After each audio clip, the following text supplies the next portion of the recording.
welcome to Filled with the Spirits. I'm Jason. I don't know if we've ever said our names before. Yeah, I've said your names, but mostly when you said controversial things. Okay, fair enough. And I'm Chad. Yeah. A.K.A. Big Bad Chad. There you go. Yep. Today we are drinking some Weller on this Filled with the Spirits podcast, where we like to talk about being filled with these types of spirits, and then also filled with the Holy Spirit, because we're both believers. Right. So we're going to taste some whiskey, and then we're going to talk about something theological related. Yep, that's the idea. Boom. So today Jason has provided us with some Weller. So Weller is a wheated bourbon. Chad loves bourbon because of all the corn in it. Corn, it's got the juice.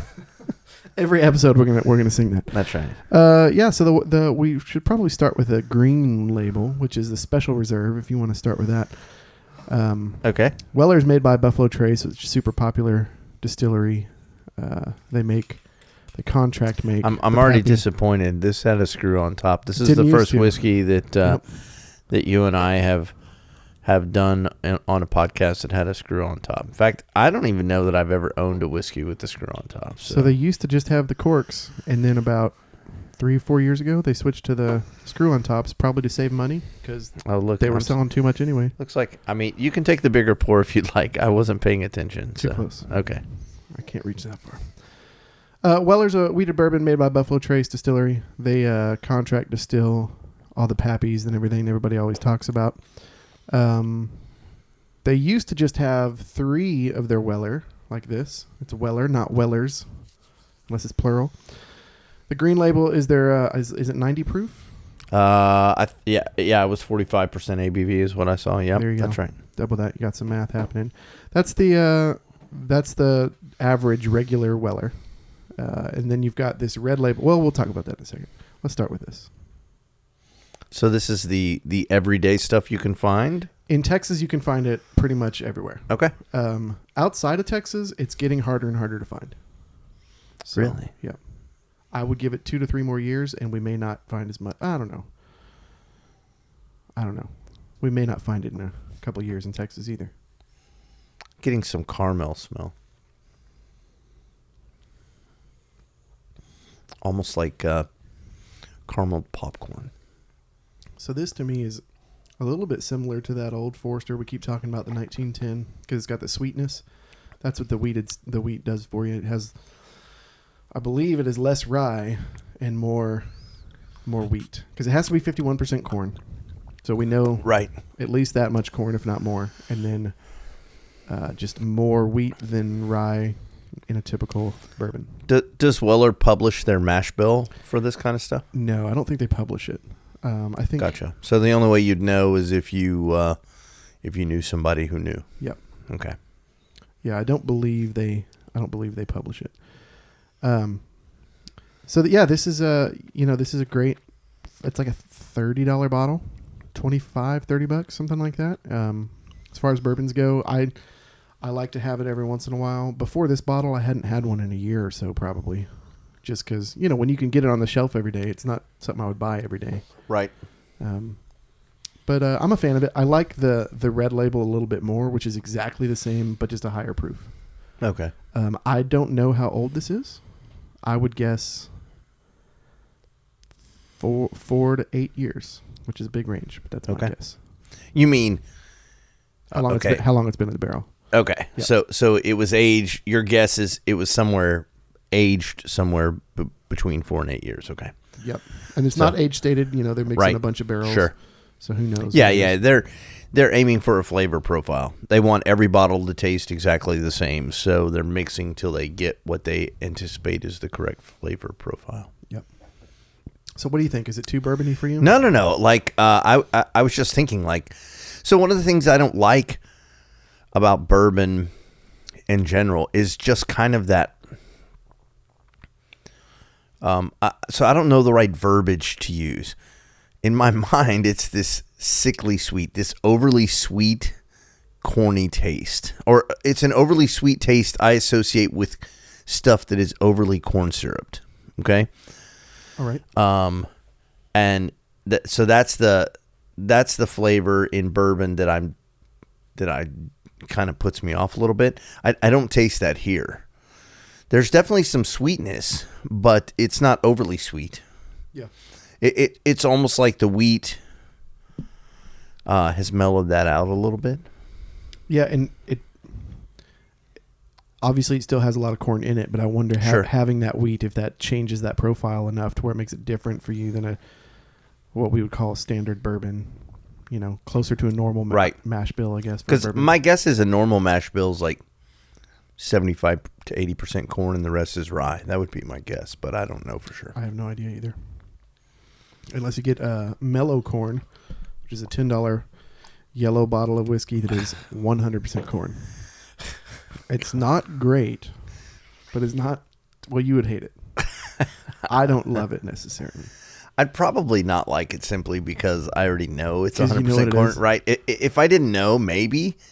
It would be interesting to try it to see if that really, because then you can nail down that is definitely the corn that you don't like. Right. I mean, I think we're pretty confident. The problem is it becomes psychosomatic at that point. So I'll tell a story about that in a second. Let me have another sip of this. I like stories.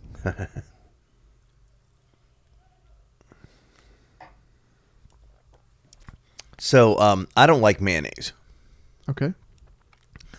And I grew up in a time when Hidden Valley Ranch was not really sold in the stores. My mom bought packets. I mean, maybe they sold it in the stores. All I know is my mom made the dressing at home. Yep. Okay. She bought packets of the stuff. And I liked ranch dressing. It was great. Like, it was the only way that made salad palatable for me. Because I was not exactly a vegetable guy. And I remember one day walking into the kitchen, and my mom has a jar of mayonnaise that she's dumping into this bowl. And sitting next to the bowl is a packet of the Hidden Valley Ranch stuff, like the spices and stuff that was obviously about to be dumped in there. Yep.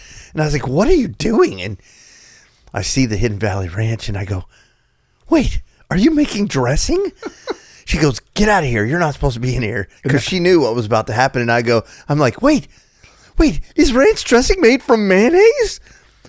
I told you to get out of my kitchen. So I left the kitchen for the next, I don't know, somewhere between 5 and 10 years. Every time I tasted ranch, all I tasted was mayonnaise. So that was the day you became a man. That's what I'm hearing. And it wasn't until I was 20 something that I realized, till I was married actually, that I realized, you know what? Even if it is flavored mayonnaise, as long as I like the flavor of the mayonnaise, who cares? There you go. You know. So so I say that to tell you that I just don't know if my mind can handle fair enough separating out. You don't want to see how if the we did sausage some is made. kind of blind taste test, maybe someday we'll do that. yeah, maybe It'd be fun. it sounds like an interesting episode of Yeah. the podcast. And one of the glasses will have mayonnaise in it. It's watered down mayonnaise, and we'll see if you. God. I will throw up all over your nice cameras. When I was younger, we were out. My dad had a work trip somewhere in Europe, and it was the one time that we got to go with him. And we were at some restaurant, and we got salads, and they put mayonnaise on the salad, like not mayonnaise mixed with Right. your ranch. It was mayonnaise. Was it mayonnaise or was it Miracle Whip? It was mayonnaise. Oh, my God. It was not good. It was really bad. Anyway, that's not what this is all about. But now that we're sufficiently grossed out, let's keep drinking our whiskey. I think it's time for wait. So we're gonna do Red Label next. Yeah, I think so. Let's just do a little bit of it, just because it is stronger, and we don't want to ruin the 12. Okay. So just pour two. I'll let you pour. How about that? I poured the first pours, but that's about right? sure. I mean, you're not hearing me fuss. So this is the same stuff, but it's called Antique 107. Old Weller Antique is they call it OWA on the interwebs. It's 107 proof, so it's supposed to be the same thing, just not watered down as much. Okay, so it's like cast strength in theory or something along those lines. Yeah, something Yeah, whatever that term technically means. Right. So I like this typically more because it's just got more of those same flavors that I like. More robust flavor.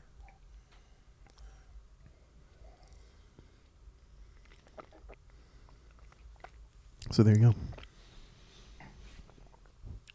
What are your thoughts? So, yes.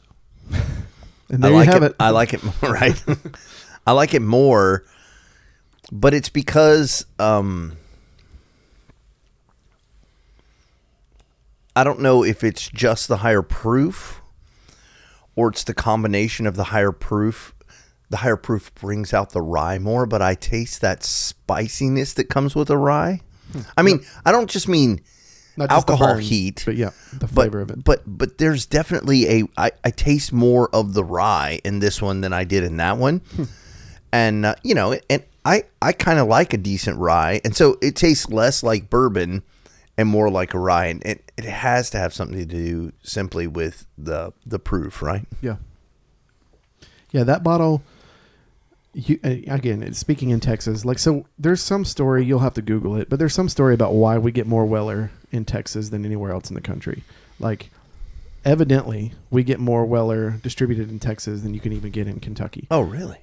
I forget the exact story behind that, but there's something you can Google awesome. it. Or I'm just making it up, and you guys are Googling for nothing. So, that red label, you could get that until, I don't know, maybe like a year before the pandemic. You could get that on the shelf pretty much every other store you went to in Houston. You could get it all the time.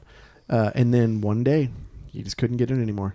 And that bottle was given to me by a friend of mine that I had met in a bourbon group on the internet. And he had a bottle of it, and he gave it to me as a gift, which is pretty cool. I found a bottle maybe a year and a half ago on the shelf at Total Wine, just sitting there that nobody had bought yet. But it's one of those that it's a lot harder to find now, even in Houston. So green label, you can still get it. Red label, not as much. All right. That's I will have to keep that in mind if I'm out and about. Yeah, there you go. But it I don't know if it's because it's later in the day and I've already had a couple of full meals, and so my palate is diminished at this point, but I'm having a much harder time distinguishing flavors between, normally we have at least some robust idea of what flavors are coming out. Yeah. And I don't feel like we've mentioned we have not. That's interesting. A single flavor. Other than I smelled caramel on the, this is what, the reserve? The special reserve, sorry. But we... Some of that for me is like, these were some of the first bourbons that I really drank when I got into bourbon. Like this Weller 12 here, we'll try in a second. That you could get on the shelf all the time as well. So like that was the bourbon I would buy just because it had an age statement on it, so that meant it was good, I guess. Sure. I thought, and so I would drink that all the time. And then once that you couldn't get anymore, then I would drink the red one, and then I would drink the green. Like, so they're so familiar to me that I'd started drinking them before I would even know what a taste profile was. Right. So I never put any thought into it. On the nose, I get, this is not going to make any sense to anyone who doesn't know Martin guitars, but it smells like a new Martin guitar.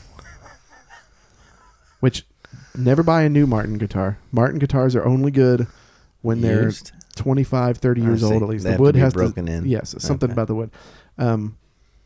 But I'm getting some of that on here. It's like a sharp wood smell. I often, this is not going to sound good, but when I think of new Martin guitars, I think of like a termite killer almost, like some like a chemical smell. Yeah, and I get a hint of that on here.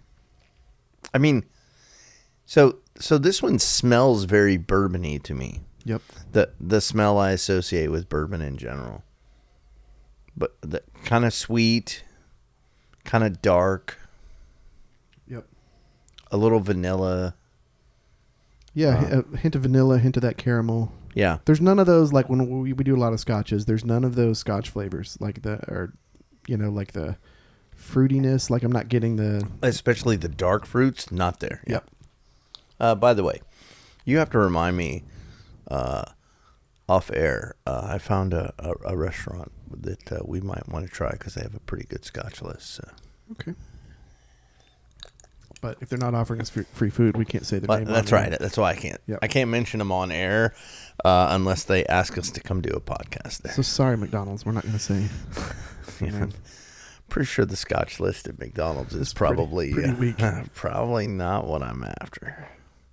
I mean, so here's what I'll say for a guy who likes whiskey, specifically more single malts than anything else, and I'm not a big bourbon guy. I like Irish whiskeys as well. I mean, in fact, generally, 90% of my days, I have either an Irish whiskey or a Scotch in the evenings. So, and the other 10%, I'm not having anything, by the way. It's not like there's 10% for bourbons. Yeah, it's Everclear. That's the other days. That's right. I would say that these are things that I could drink, like if I'm hanging out with you and you have some Weller, oh yeah, I could drink that. Like, sure. I'm not going to be like, I don't like bourbon. Yep. I'm so sorry, chap. No. I but could if drink you did, this. you would use that voice. I'm sure. I mean, to be fair, I have many voices, so yeah. Anyway, I'm gonna move on to the 12. By the way, Arsenal beat Tottenham today. Which is I've become over the last probably 18 months, I've become a gooner, as they say in the UK. My son has been an Arsenal fan for a long time, so up the Arsenal. Anyway, I saw that Chelsea beat Crystal Palace, but it was a little nerve-wracking there for a little bit because they probably should have beat Crystal Palace, and they did. Crystal Palace is a pretty good team, I mean, but Christian Pulisic got an American soccer player, for those of you who don't know. Mm-hmm. He got the assist on the winning goal. I saw that. I was at Home Depot when it happened, but my computer in my pocket told me. Weller 12. This? I used to love this, and now it's a bit too woody for me. Really? Oh, because it's been in the barrel for so long? Yeah, it's 12 years for a Scotch is great, right? 12 years for a bourbon, you can go ahead and pour. It's right on the edge. What's up with this little weird thing on top? It's that party pour. You slow you down. They don't make this big bottle anymore. They only make them in this size. Hey, that's not a screw top, is it? No, I think that's a cork. So I don't know. You poured it. So I've had that bottle for a while. I just realized that. Yeah, so they don't make the big bottle anymore. They just make the 750s. So this is Weller 12. Yep, the original wheated bourbon. Let's go wheat. Okay, I should be on my I can't hear you. What? I know. I was about to talk, and I was like, wait, I need to get on the microphone. So this, again, same recipe, but this being a 12-year, they're... So in theory, all three of these are the same mash bill. Yeah, they... Are, I mean, at least they purport to be. They're supposed to be. If they're not, gotcha. There's some false advertising. So let's make sure we distinguish the differences here. So this Weller Special Reserve we really have no idea how long it's been aged. No, okay. I mean, again, you could Google it. I think people have smarter guesses than me. I'm going to say 6 years. Okay. Why not? And then what's the actual name on the red label? Antique 107. Antique 107. It used to be Old Weller Antique, and then it's now they just branded as Antique 107. Okay. And we have no idea how long it's been aged, but we know in theory it is at... All right, it's not in theory at cast strength because it doesn't say that. It's just at a higher proof. This one is at 90 proof, and that one you said is at 107, yep. Which is significantly higher. Yep. I'm guessing that when they're making that green label and the red label, the Special Reserve and the Old Weller Antique, they are getting that flavor profile they want with blending a bunch of barrels, right? And then... Some of them they're watering down to the 90 proof, that's right. And some of it they're getting it to 107. That's right. And so it's that would be my guess as well, right? Yeah, that's right. They decide what percentage of it is going to be the red label and what percentage of it will be the green label. In fact, probably they'll because once you start watering it down, it pushes it out, right? Yep. So Okay, and so then this is the same mash bill. What strength is this? This is so this is 90 proof as well. Yeah. So same mash bill, same proof as a special reserve, but it's been aged longer. Yeah. So having an age statement, which these days is a lot less common for bourbon. It used to be pretty common, not so much anymore. So that means that everything in that bottle is at least 12 years old. Some could be older. So what do you think?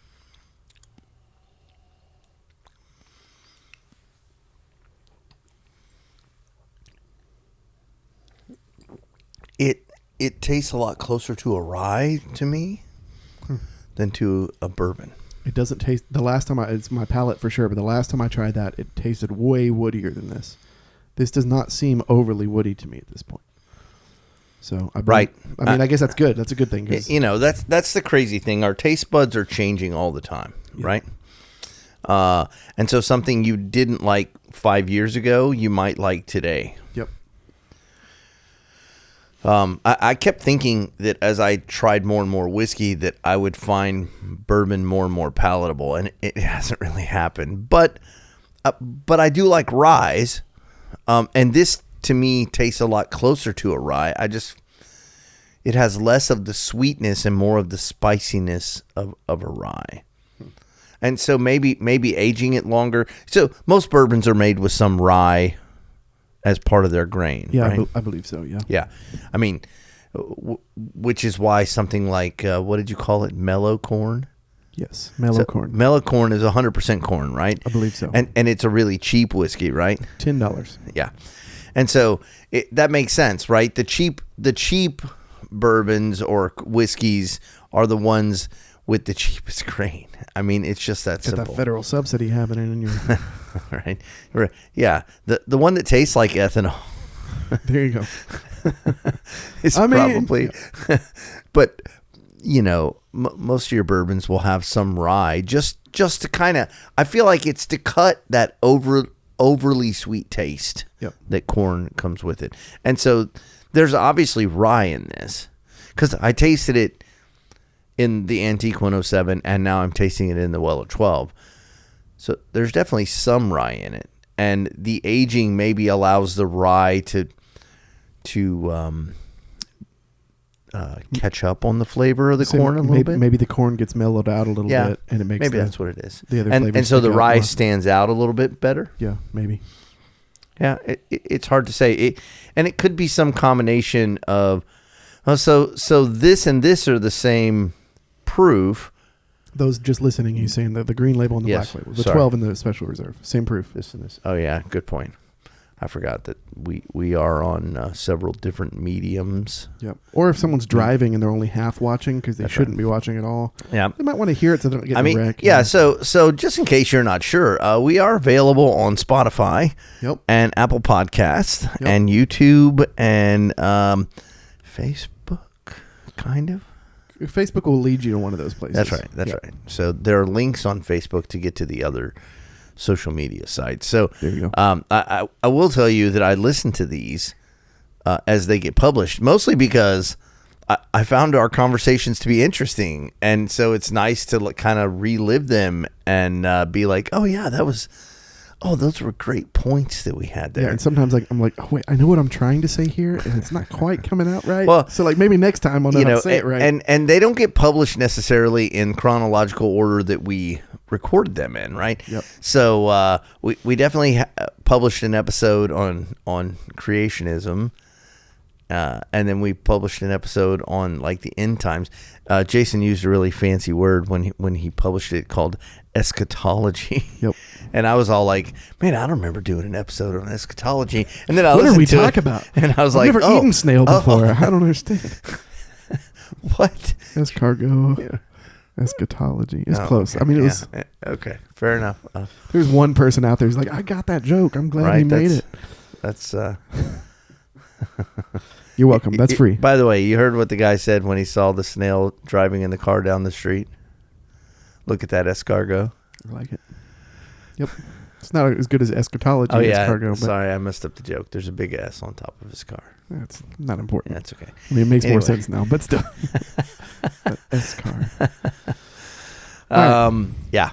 So, so I was going to make the point that I thought it was ironic that in one episode I was making a certain point about the nature of Scripture and whether it's literal or not, and then the very next episode that we published, you made the same point about a different aspect of Scripture. Yep. And so it was like I was all like, "Hey, you recognize that this is the same point I made about Genesis," and you're like, "Oh wow, I never thought about that." I'm learning things through our conversation. No, I mean that's what's great. Like it's interesting for us to try new things. I have to be honest. I probably never would have gone out of my way to try Weller. Yep. Had we not done this, and I will say this: the next time I'm in the store and I see Weller on the shelf, I'll probably buy some. There you go. Mission accomplished. So yeah, you'll probably see the green label if you do. $30 price point. Red label, $45-ish, I think, if you can find it. If not, on the bourbon dark webs, that's probably about $110 bottle. The Weller 12, they don't make in that big size anymore, but if you have one this size, the size of the other two, the 750 milliliter, that's about a $220 bottle. Of the Weller 12, yeah, and so like it's not worth. Is there much. any other Weller that's like more easily attainable than these three? The green one is the most attainable. Okay, and again in Houston, like Total Wine has it sometimes. Any mom and pop store has it almost all the time. Okay, they do have like a single barrel now. These used to be the only three. A couple years ago, they branched out. They have a full proof now, which is a blue label. I've tried it before. I think I have a sample of it up there, actually. You want to try the sample of it if I have one? I've been waiting to open it. Let's not. Ah, man. Okay. Sorry, Jason. It's basically this, but it's even stronger, I guess. It's like 120. I don't know what it is. Oh, wow. And they have a single barrel now, which, again, being a single barrel, it's who knows, it's hit or miss. I know last year, Jason and I both got to attend the Houston Whiskey Social, which is, by the way, nobody's paying us to plug the Houston Whiskey Social, but let me just tell you. Yet. If you like whiskey, it's not a cheap ticket. I didn't pay for my ticket last year. I happened to win it, quite fortuitously. And so I want to say it was $100-ish. Yeah, they have like a VIP, which I'll get into in a second, and then the regular one I think is maybe $80-ish, and the VIP is probably $150. But you get with the VIP, you get in an hour earlier.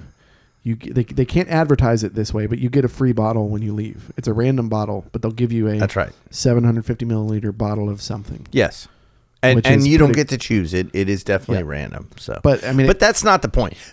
Who cares about the bottle you get when you leave? There are tons of whiskey. Of representatives from different distilleries there, and they'll give you pours.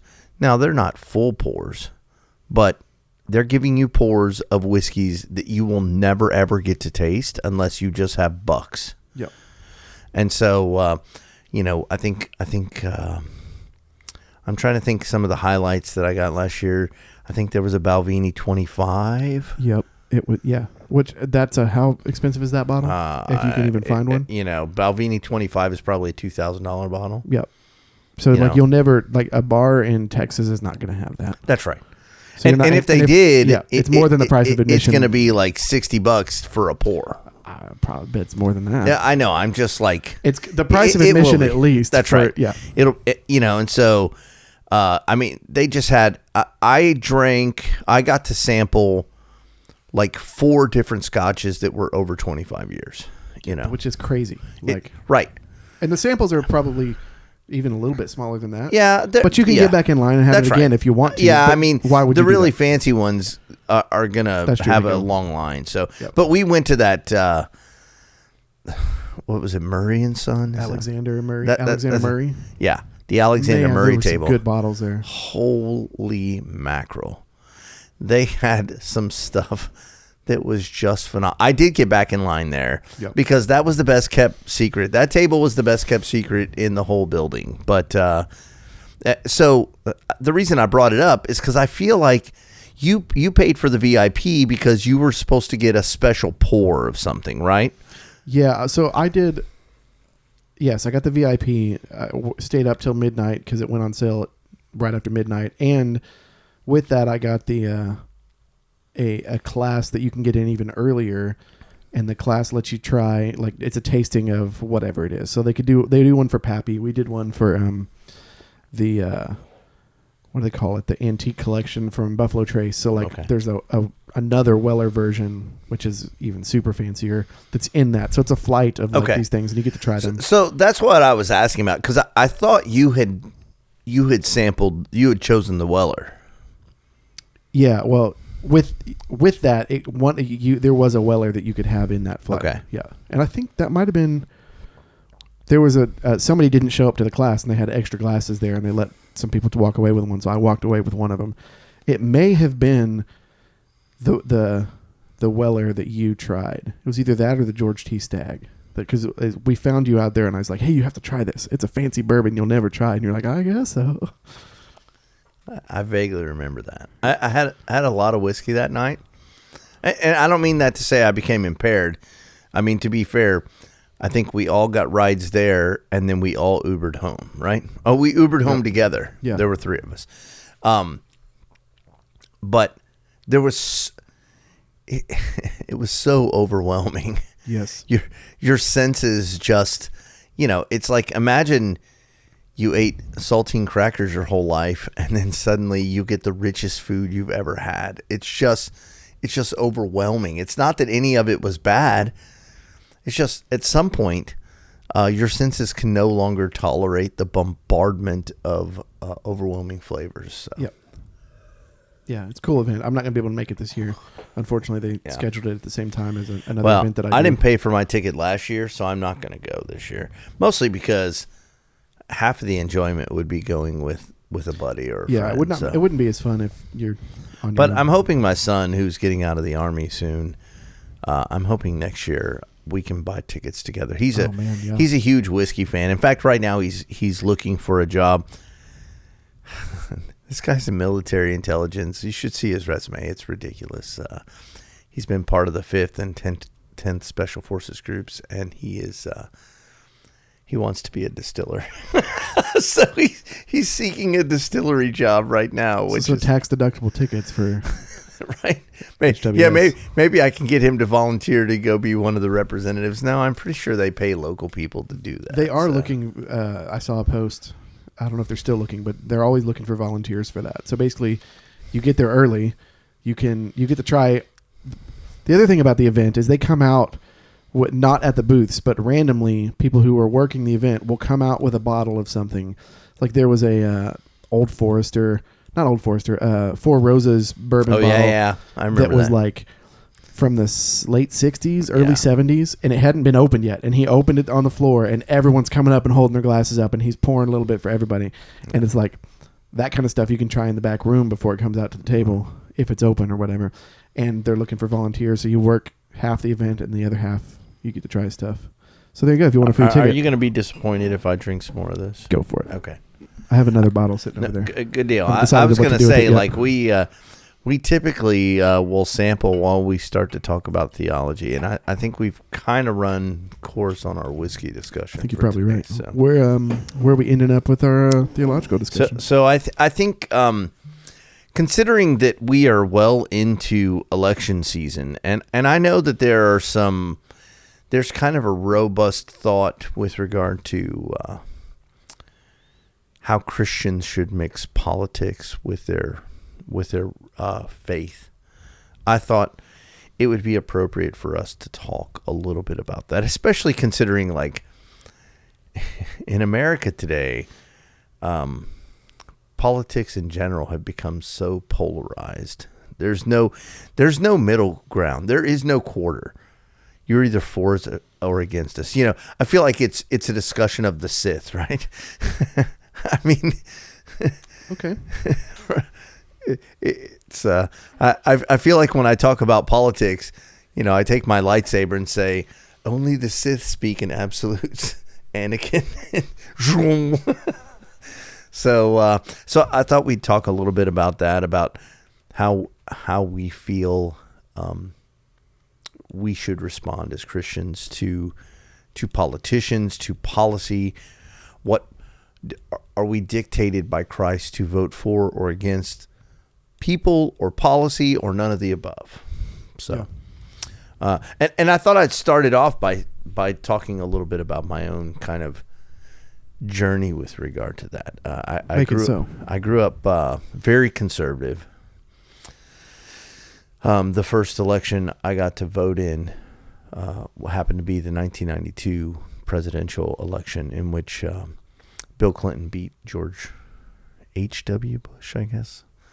The older George Bush. I think he's H.W., but and it just so happened that there was some I lived in Houston at the time. My parents had moved to Phoenix, Arizona, but I had my own apartment, and it happened that there were some protesters outside the Republican National Convention, which was held at the Astrodome that year. And they were these protesters were all pro-life protesters, which is also kind of a hot topic these days.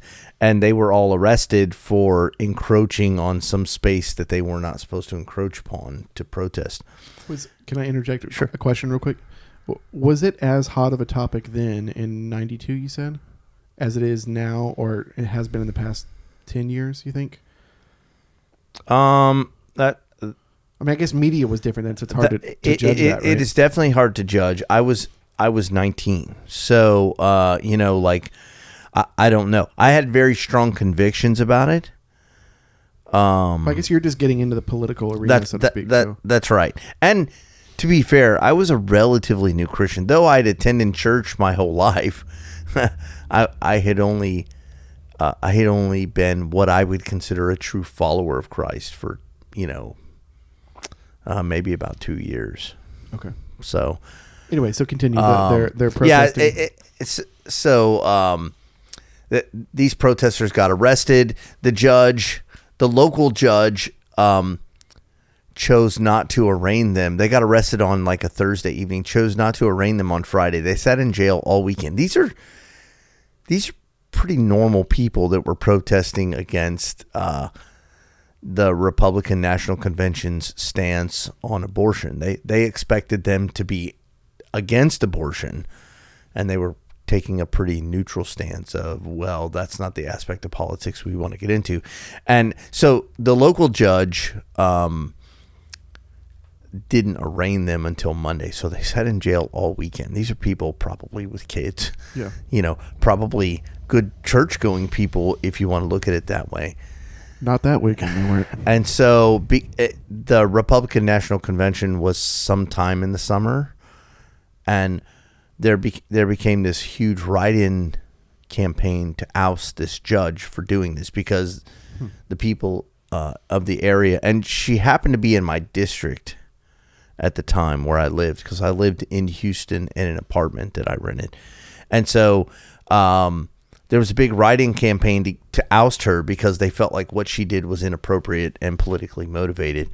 And so I remember, the election happens on a Tuesday, right?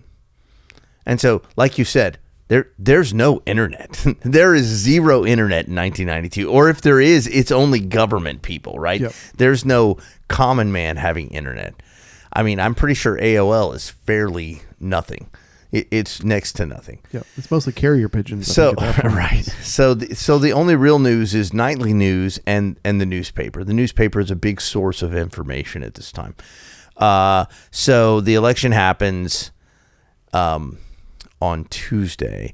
On Wednesday, the newspaper comes out, declares all these winners. On Thursday, they have to retract a bunch of winners because this huge. So the way it worked at the time was write-in ballots. So if I write in anybody on my ballot, nobody on my ballot is counted until.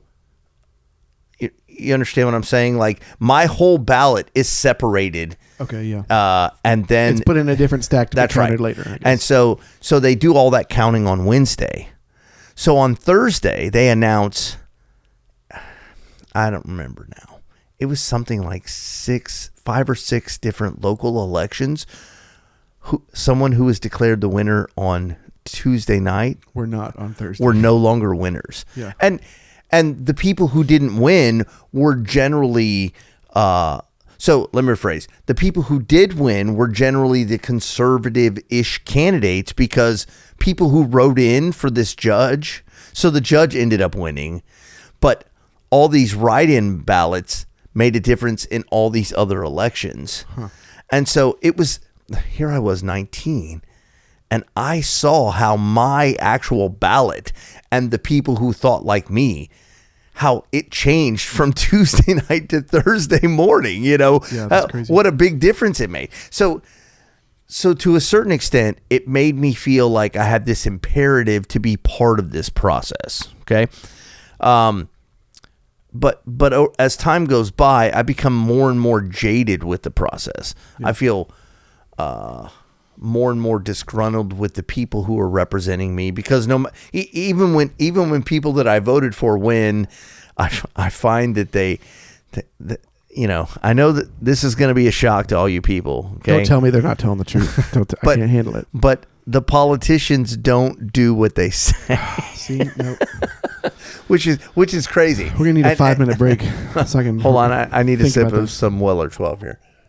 I think he's lying. The politicians always tell the truth. And so then we fast forward to, I voted for Bush twice. I voted for McCain against Obama in the first time. I did not vote for either Obama or Mitt Romney. And then, then we get to 2016, which I feel like was a really pivotal election. And so this is when I spent a lot of time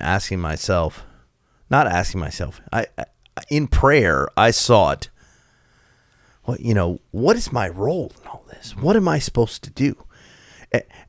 Should I even participate? Is participating in the American political process part of my duty as a Christian? Or should I, like Christ, basically ignore the political aspects of everything? I mean, I feel like in many ways he basically told the Jews and the Romans, I'm not part of your stupid process. You can do with me what you want, but I'm not part of your stupid process. I'm not playing your games. Yeah. I mean, is that? No, yes. Okay. I don't know if I completely agree with that. So I spent a lot of time asking myself the question. So it had definitely become cliche at that point. What would Jesus do? Right. But I really felt like, okay, I want to honor him. And I'm tired of compromising my beliefs to vote for someone that is just not palatable. Yep. Caesar A and Caesar B are both Caesar no. It's still a $5 pizza when you could be getting something much better. Wow. Sorry, keep going. No, it's pizza. Yeah. There are still terrible choices either way. That's the point. That was just it. And in many ways, I'd become a one policy voter at that point, a one issue voter. Sorry, that's a better way. And so there was only one voting issue that I felt like was imperative. Sure, I think as Christians, we'd all like to have like certain benefits from the government, right?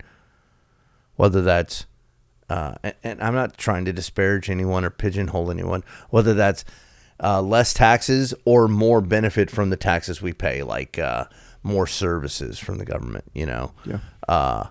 I'd like people to be held accountable for their poor decisions, or whether I feel like the government should help people out when they're in trouble. Either way, those policies to me are nice policies. But at the end of the day, they're just not an imperative from Christ. Yeah. So I felt like in 2016, acutely, I felt like, neither one of these people represent the values that I hold true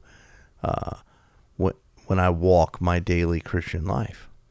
They don't need, and I'm talking specifically about the presidential candidates, right? Because obviously we had there are other people on the ballot other than just the presidential candidates. I think in was it 2016? What do you remember when Ted Cruz ran against Beto O'Rourke? I guess that was 18, maybe. It had to be 18. Yeah, because he was in the presidential primary. Yeah, that's right. In 16, that's right. Yeah, that's right. And so I'm just thinking about the candidates that were potentially down the line. All right, so I couldn't palate either one of those presidential candidates. And to clarify, 2016. So that was Hillary and Trump. That's right. It was. Okay. Yep. It was Hillary Clinton and Donald Trump, and I couldn't find, and I'm not trying to judge them and their potential walk with Christ, because that's not my role. Like, if they claim to be Christian, then that claim is between them and Christ. What if I suggested to you that I believe the exact opposite? That it is our... That we don't have... this is a thought experiment. Okay. But we don't have the right to judge people outside of the church, but people who claim to be a part of the church, those are the ones we're supposed to be judging. I don't disagree with that, but how can I judge someone when I don't really know them? Fair enough. Yep. So like, if they claim to be part of my church, my individual community of believers, yes, in theory, I should be worshiping and around them enough to be able to judge them. Yeah, that's a church discipline situation, right. I guess. Which that's maybe worth talking about in a podcast at some point. Sorry, go ahead. I'm just to clarify that I'm thinking through a book that I just finished like last week that is completely flipped what I think about this conversation. Okay. Not completely, but it's definitely changed some things. And so that was a part of that book, was talking about how as Christians, it's not our job to judge people outside of the church. That's like, we preach the gospel and right. The Holy Spirit convicts. That's right. But they will be judged if they don't submit. Right? Yeah, exactly. But that's the job of the Holy Spirit, not us, right? And so, this is new to me, so I'm still thinking through some of these things, but I think that makes sense. And so then, I think what you said is right. Like, inside of our local church, people that we are in fellowship with, I think it is our job as the church collective to, I don't know if judge is the right word, but hold each other accountable. That's right. Yeah. But yes, to your point. So if they claim to be Christians, but we don't know anything about them, or what we do know, we've never met them in person. Okay. That's not the greatest situation for judging people. So, but we can judge their actions as non-Christian. And if their actions to which they acknowledge actually happened, right? And those actions are obviously, like, they're wrong. Yep. Okay. We can judge that. We can say, I'm pretty sure, first of all, there's no way as a follower of Christ that you can justify sex outside of marriage. And to the extent that you're grabbing a hold of women in a way that implies you have some kind of sexual contact with them outside of marriage, that's wrong. So we can say this thing that's a wrong thing. That's right. That's right. We can definitely say that is wrong. And to the extent which the person that is told they're wrong does or does not repent, we can judge that, right? Okay, well, this person was told this was wrong and they didn't repent, so obviously they would be, if they were in my church, we would exercise discipline. Yep. So I judged both of those individuals to be, both of them claimed to be Christians. And both of them exhibited behaviors for which they have not repented, or if they have, I'm unaware of it. To be fair, when was the last time that a major candidate in a U.S. presidential election did not claim to be a Christian? Can you even do that and get that far in the process? Well, now you're gonna that part of the? Now you're gonna edge on a different topic, but I'm pretty sure that Mitt Romney claims to be LDS, which they believe to be a sect of Christianity. Right, I understand what you're saying. Fair enough. Yep. Some people would consider them Christians. They themselves would consider them Christians, and some people would not. I think nominal Christians would just view them as weird Christians, whereas evangelicals would say that's not Christianity. Does that make sense? Okay. Like right. Here's the ones that are weird. Here's the ones that are weird and wear weird underwear. Like that's the two. And wear weird underwear. Yeah, they got their holy underwear situation there happening. That's a whole nother topic. We'll see what our makeup the of dad jokes are flowing today. Except they really do wear special holy underwear. So that's what Okay, yeah, well. Another conversation. Anyway, the political thing. So you're in 2016. This is a lynch so point. Then, yeah, I would say that I can't recall the last time a presidential candidate did not claim to be a Christian. In fact, I would say that there were a lot of folks that tried to paint Barack Obama as non-Christian, and he steadfastly held to the statement that he was a Christian, that he was a follower of Christ. So, anyway, I went through that whole election cycle very flustered because I felt like I was torn to a certain extent as to really what would Jesus do. And the personal conviction that I ended up with was, well, he wouldn't have anything to do with either one of these people. He would say what he said to Peter. But yet, if my kingdom were of this world, then you would fight. But it's not. Right? I'm really paraphrasing, but Peter cuts off a guy's ear, right? And Jesus says, you don't need to fight because this is not where the fight is.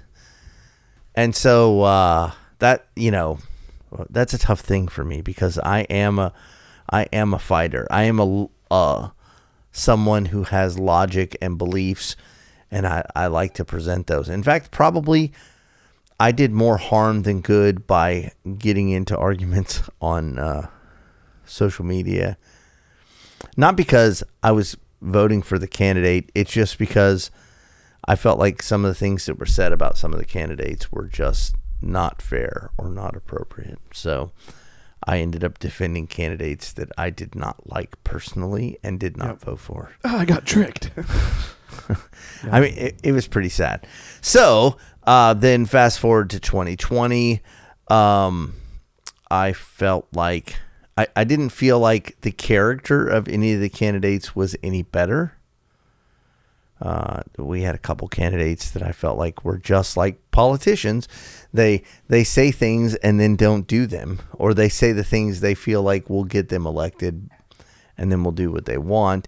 However, I felt like one of the candidates might satisfy the issue for which I am a big proponent. That's probably not the right way to say it. There is an issue politically that I feel like is as close to being Christian as any other issue. Okay. And so I think,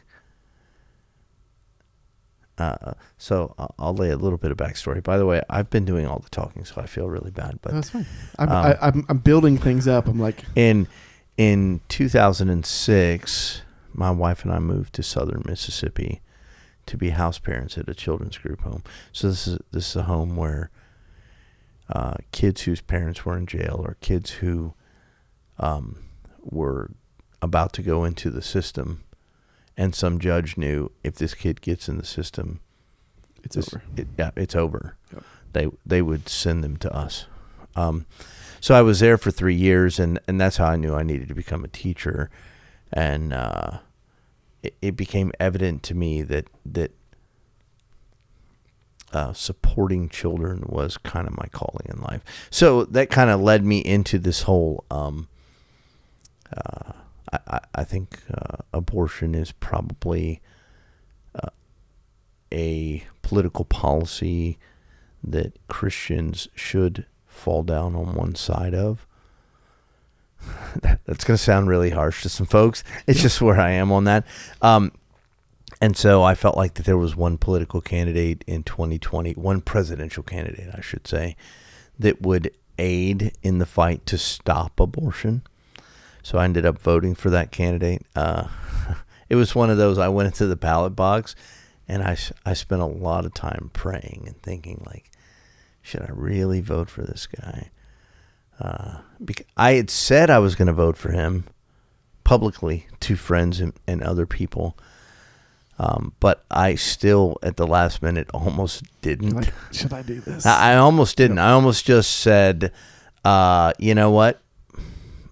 If it's God's will for him to be elected, then God will elect him and do his will. And if it's not, then at least I know I didn't have to vote for someone who I find so unpalatable. And so, regardless, we are where we are today. 2022, we're about to have a new set of elections. Thank goodness I don't have to vote for a presidential candidate that I find completely unpalatable. But it leads me to the question of that's been my whole life, by the way. Sure, I understand that, brother. What was your first political election? So, 2002. I don't know, 2004. It was McCain. The first presidential election that I voted in, which I think was the first actual election I voted in, was McCain and Obama, I guess, right? Yeah. I couldn't tell you who I voted for. It wasn't either one of them. I've never voted Republican or Democrat in a presidential election. Okay. And at this point, I don't want to say never. I'm never going to say never. At this point, I don't know that that'll ever happen. Sure. So I voted, I think at that point it was like the Constitution Party was a thing. Okay. Castle, maybe. Okay. Darrell Castle comes to mind. I have no idea.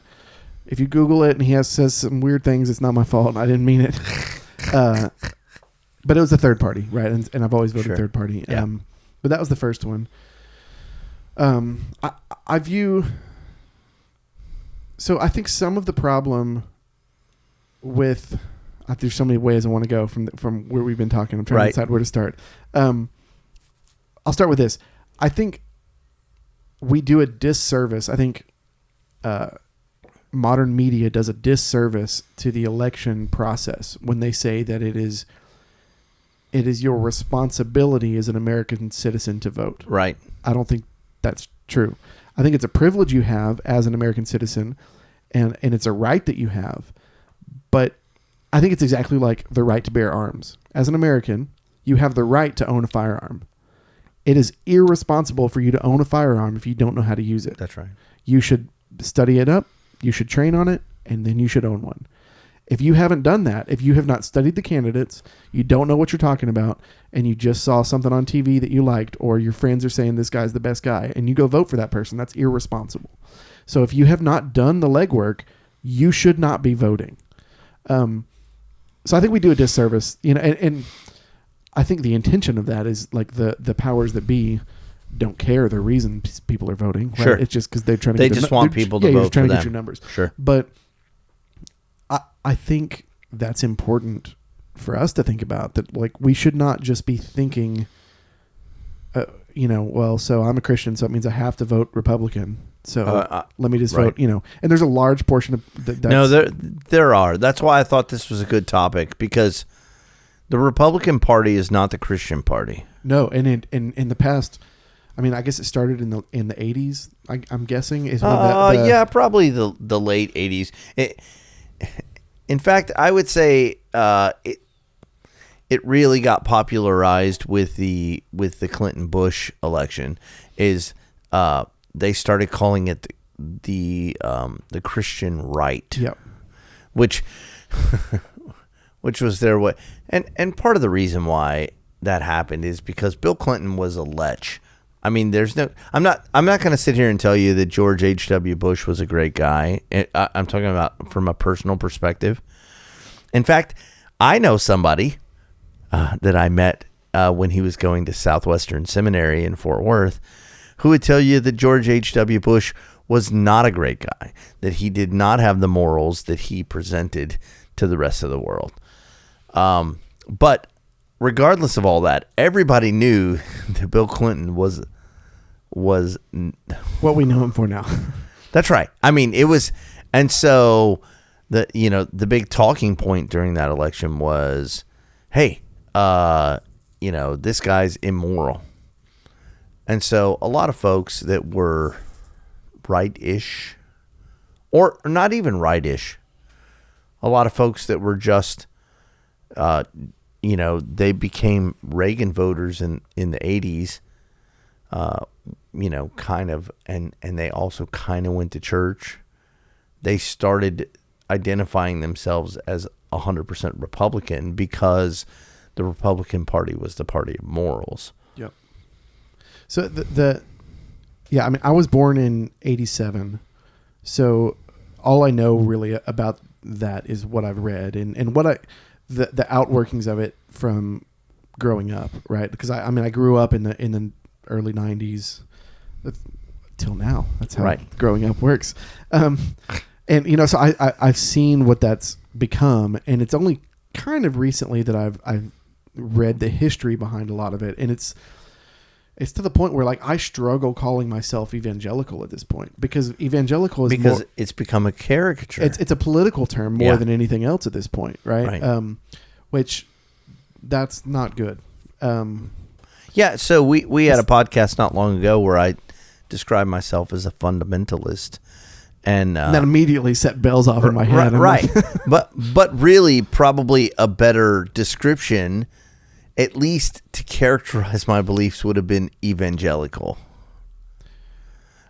The only aspect is that, there's no telling what the caricature that would have come up in your mind and the listener's mind if I had used that term. That's my main point. Yeah, I mean, that's a problem with term. I mean, it's the same. It's the Calvinist conversation, right? Like, it's the same reason that I don't love calling myself a Calvinist because there are connotations that people take with that, right? And it's maybe more closely. It's why I don't call myself Reformed anymore, is because in some circles that means something entirely different than it does in specific small Southern Baptist Reformed circles.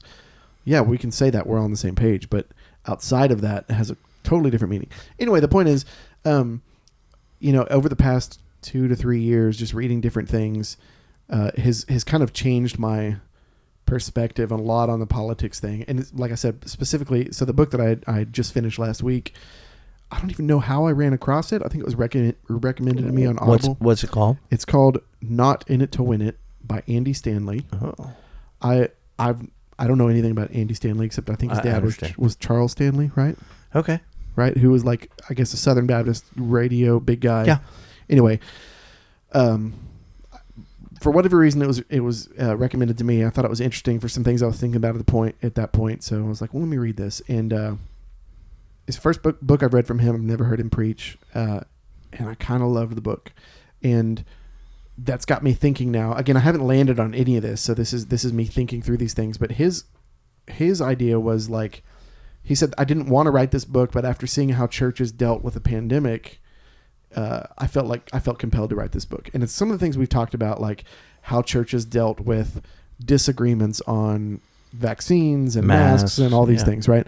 And his argument in that book is that, to your point that you just said earlier, was that if you look at Scripture and what Jesus did, like he had, the only part that he had to do with politics at the time was getting crucified by the politics at the time. That's right. Like other than that, he was like, it doesn't matter. Yeah, and every time the Pharisees tried to make something political, he just threw it back in their face. Yep. So I guess all this leads up to me in, growing up. I mean, I have a T-shirt in my closet, 2 walls that way, that says abortion is murder, right? Okay. I bought this when I was in high school. Sure. And I think that's true. What size is that shirt? It's an extra large. It probably needs another X in front of it at this point. Dang. We'll I was see. going to say, can I buy it from you? But it's not big enough. So. And then it has like the number of babies killed since whatever. So I still think abortion is murder, but I don't think it's as cut and dry as I used to. Meaning, I think that's become a political carrot for Sure. Christians. I mean, or evangelicals. Well, it's become a political carrot for people that are not Christian. To stop the religious right from enforcing their religious beliefs on you. So Well, the thing that's interesting from some stuff that I've been reading is evidently before the early to mid 80s, the abortion conversation was not talked about in Christian circles. It was pretty quiet. Yeah. And then it blew up from the political side of things. And then it's been a whole thing until relatively recently with Roe versus Wade. It's possible you could say that. I mean, I will say this. From the moment that I was politically aware, it was the main issue that I voted on. And my first political election was 92. I think that there are plenty of people from my generation that have donated tons of money and tons of time to getting rid of something that we see as a legal evil. Yeah.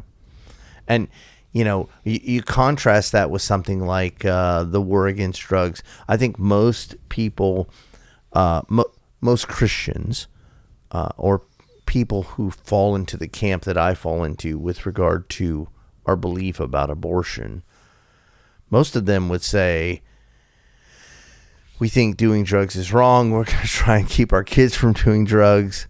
But at the end of the day, like it's not a church issue, because doing drugs is just a sin, just like any other sin.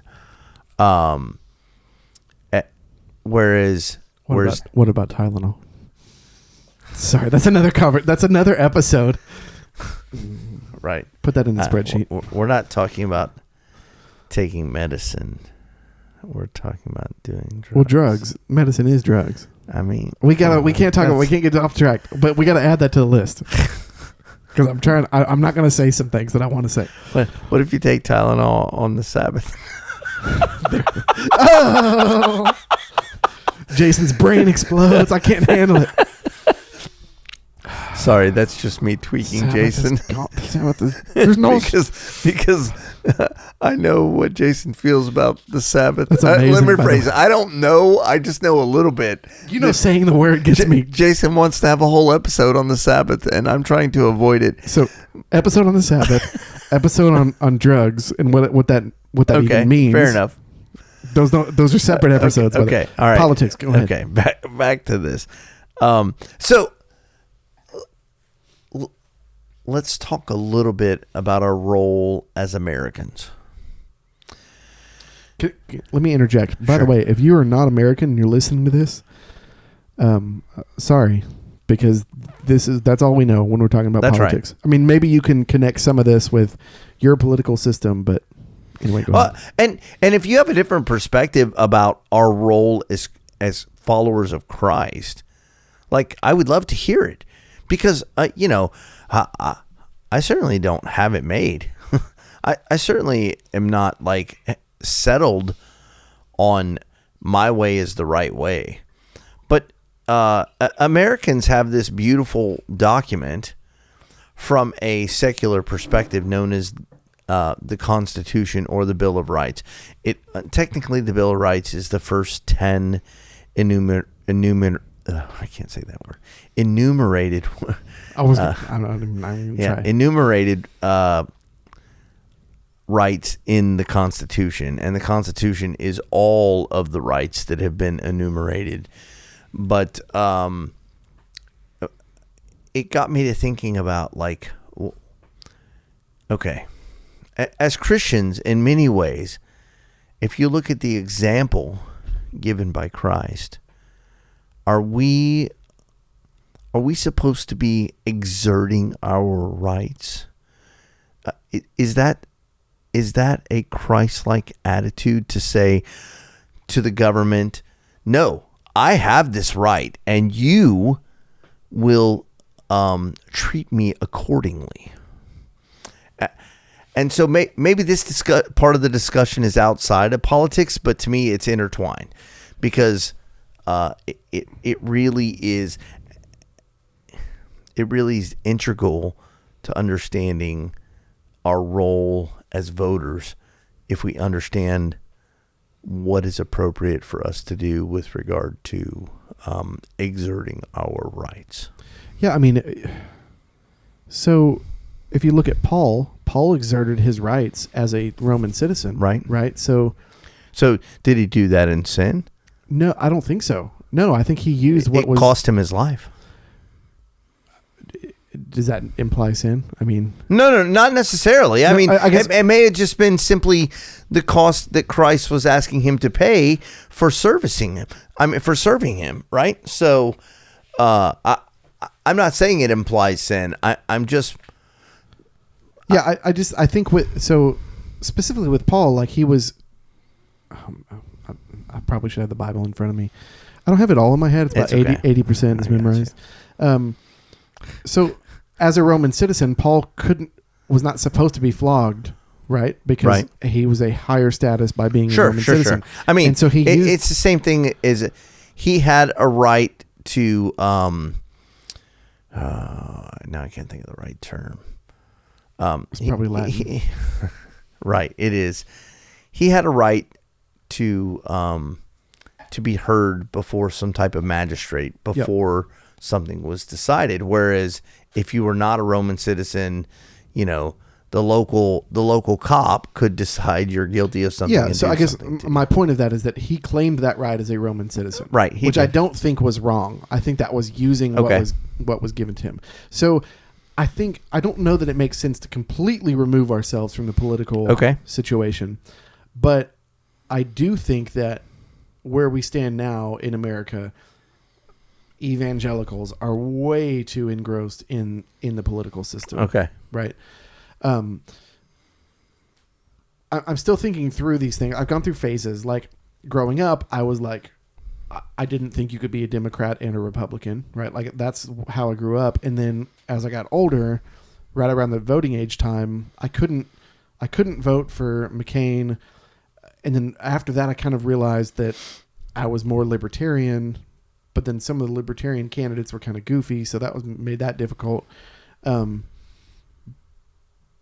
think that the problem with what I see with Christians voting Republican only, or the evangelical political term, is that we are requiring something from unbelievers that doesn't make any sense. Right. Like, why would we expect an unregenerate person to act like a regenerate person? No, you're right. And then if that's the case, so it doesn't do us any good to enforce heart changes on people. Does that make sense? Sure. Like, sinful people are going to sin. And so if we just try to force them to do something that we see as less sinful, that doesn't do anything for their soul, right? And what is it doing? Is it making us feel good? Do we think it gets them closer to heaven? Like, so what do you mean by that? Enforcing things that will make them less sinful? Like, give me an example of what you're talking about. Okay, so like homosexual marriage, right? So so this may not be a perfect example, but I'll run with it. So first okay. of all, let me start by saying this: I don't think the government has any right to be involved in marriage whatsoever. Okay, I'm okay with that. So I think that's the church's job. Sure.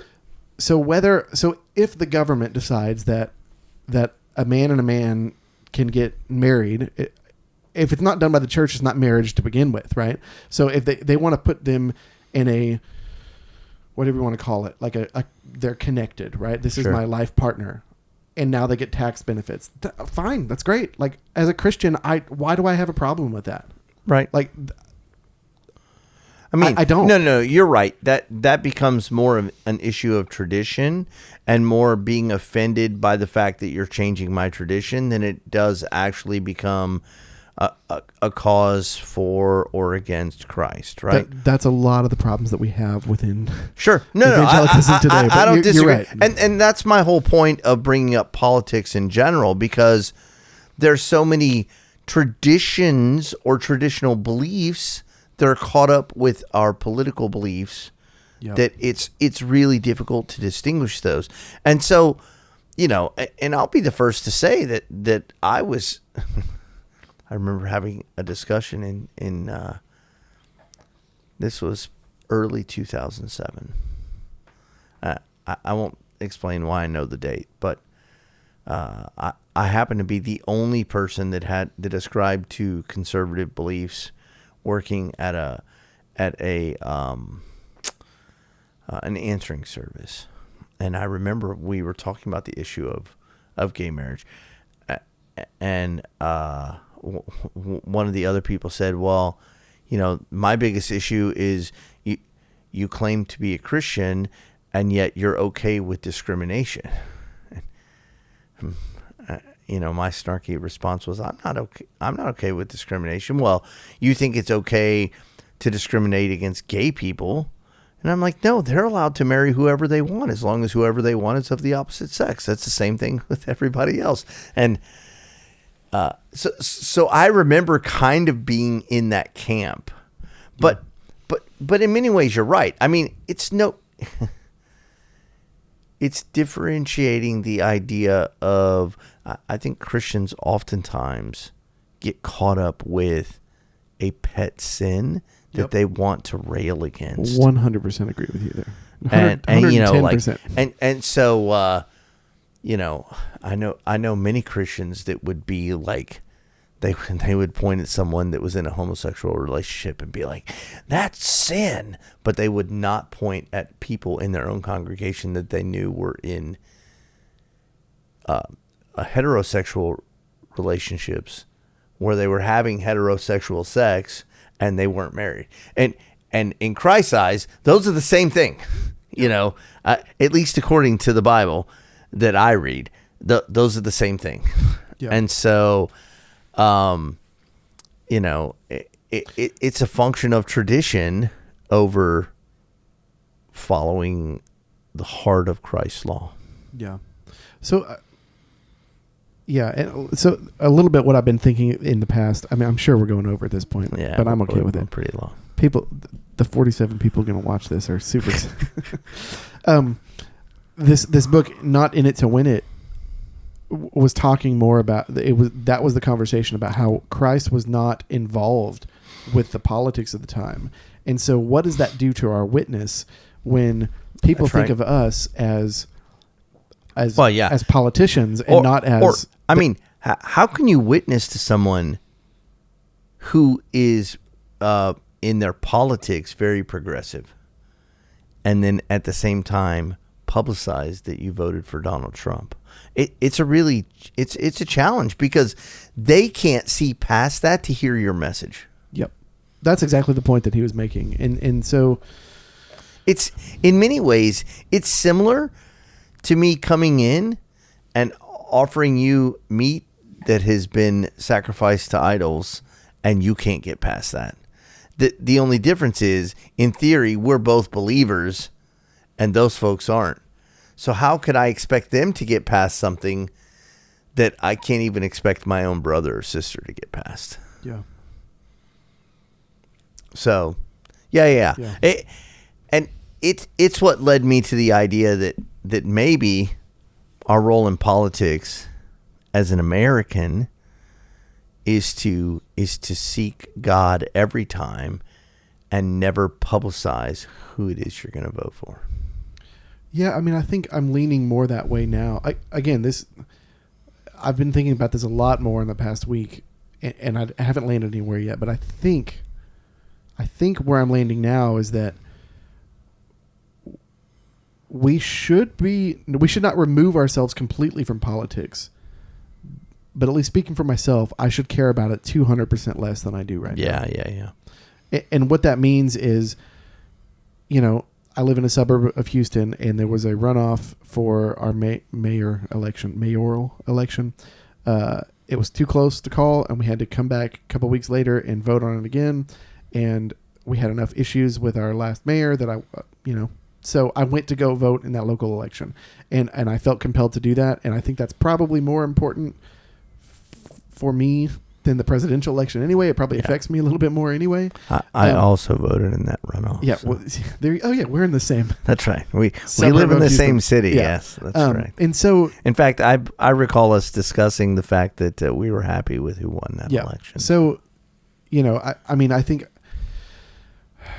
I guess it should be less about winning, less about landing on a team, and more about how can I care for those around me. And then even in the way that we care about those around us, I think to your point, maybe publicizing it less is probably healthy. Yeah. Like, do I want people to think of me as a Christian, or do I want people to think of me as a Republican or a Democrat? Like, I shouldn't care what they think about me politically. They should think of me as this person is different because they have Jesus, right? Yeah. So let me give a really prime example of that. So I got a chance. We had a pep rally at the school that I teach at a couple of weeks ago, and here's the way pep rallies work. In case you're unaware, because your kids don't go to public school, the students, they have to make mums anyway to put on. That's for homecoming. The students have to buy tickets to go to the pep rally. And so the pep rally is during school. They have an abbreviated schedule. And so in the last class of the day, the students that get to go to the pep rally display their tickets and they get to leave. And the rest of them sit in the class with the teacher. And so, but you're no longer teaching because technically school is over. So now you're babysitting. So it's a study hall, essentially. Yes. And so it just so happened that... and I can't remember what predicated the conversation, but the whole reason I teach is so with the desire that I can share my faith. So I had some students in there and they asked me a couple of questions, and questions that I normally would never have delved into with regard to politics. And I specifically, that's what it was. So they were talking about guns and Second Amendment, and it just so happened, they asked me, because I said, well, I have, and I pulled out my license to carry and showed it to them. They're like, so you carry a gun? And so we got into all this conversation, and one of these students who, and I know for a fact the student is not a Christian, does not ascribe to the teachings of Christ, said to me, so if someone broke into your house, would you shoot them? And that gave me the perfect foundation. And I explained to them, as a follower of Christ, I've really prayed long and hard about this ideal. And so here's my answer. No, I will not shoot anyone to save myself. I will not kill someone and then deprive them of the opportunity to repent. Yeah, that's right. However, if my family is there, I will do that to protect my family. And so I explained, as a follower of Christ, and so I got to share my faith, right? And it was really interesting, because then they started asking questions. So what do you believe about this? What do you believe about that? So wait, do you think Christ really is the only way? Because one of the students was, I think she said Hindu, and she said, well, we believe in Jesus too. We just don't believe he's the only way. And I was like, well, according to what he said, that means you really don't believe in him, because he said he is the way. So we had this whole discussion. So it was great. I got to share my faith, and it really had very little to do with politics, other than a little bit of Second Amendment stuff. That's what led into it. That's right. Yeah. But then, like a week later, 10 days later, one of the students came up to me and said, hey, I know that you said you're a Christian and you're probably you vote Republican. So do you believe in QAnon? It's like, what? And so I think part of the problem is we've allowed our Christian message to be co-opted by a political message that is not ours, and it's not Christ. Yep. And it's a giant distraction. It is. For us, but also more That's so right. for people looking at us. That's right. Yep. And so that's what made me think this would be an interesting topic of discussion. What's our role? And so I think I think kind of we both have come to a similar conclusion that regardless of our role, we should be quieter about it.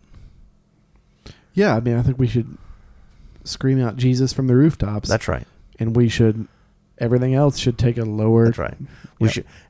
We shouldn't be screaming out Ron DeSantis or whomever, or Greg Abbott or Ted Cruz or whomever, or Barack Obama. That's right. Okay. That's right. I'm naming political, Republican names simply because we get more often associated with Republicans. Yeah. But my main point is that we shouldn't be advocating for a candidate out loud. Yep. And I think this is probably a conversation for another episode, but it also drives a wedge between evangelical Christian Republicans. That's right. And Christ followers who are Democrats, right? Sure. And other things, right? Sure. That's right. Maybe they're voting for Democrats for reasons that are very godly, and we, in our own arrogance, are unwilling to palate that. Yeah, and a conversation like this, sitting back to back, probably there's a lot of overlap there. Yeah. Yeah. All right. I mean, I think we solved most of the problems. That's right. In American politics. Folks. Tune in next week where we solve global warming. Yeah, we're going to do that next. From the Christian perspective. So. Yeah. That's an episode no one will watch, but we'll add it to the list. All right. Global warming from a Christian perspective. So Weller Reserve, Special Weller Reserve, Antique, and Weller 12. Yep. What was your favorite? The Weller 12. It was the 12? Okay. Yeah, I could drink that pretty readily. My palate was a little off tonight. These were not too different for me. I mean, this is hotter, but the flavors were not. Normally that 12 is way woodier to me. Today didn't come off that way, but I'll try it again in a couple days and we'll see what happens. Maybe I've gotten you enough scotch these days. That's what it is. That Macallan. It's good stuff. That's right. All right, we won't keep y'all any longer. All right. Thank you for watching. Don't forget to like and subscribe, and power filled with the Spirit.